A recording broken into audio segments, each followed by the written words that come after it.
कल्याणी नगर अपघात प्रकरणातील मुलाचे वडील आणि आजोबांनी बंगल्यातील सीसीटीव्ही फुटेजमध्ये छेडछाड केल्याचं समोर आलंय। या अनुषंगाने आरोपींकडे तपास केला असता ते सहकार्य करीत नसल्याची माहिती पोलिसांनी मंगळवारी न्यायालयात दिली।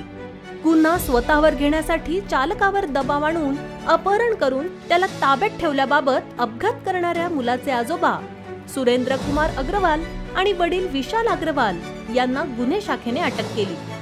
सुरेंद्र कुमारची पोलीस कोठडीची मुदत मंगळवारी संपली, तर विशाल याला गुन्ह्यात सोमवारी रात्री अटक करण्यात आली। आरोपींनी चालक गंगाधर याचा अपहरण करण्यासाठी वापरलेली कार जप्त करण्यात आली आहे। त्याच्या फोन बाबत मात्र ते उडवाउडवीची उत्तरे देत आहेत।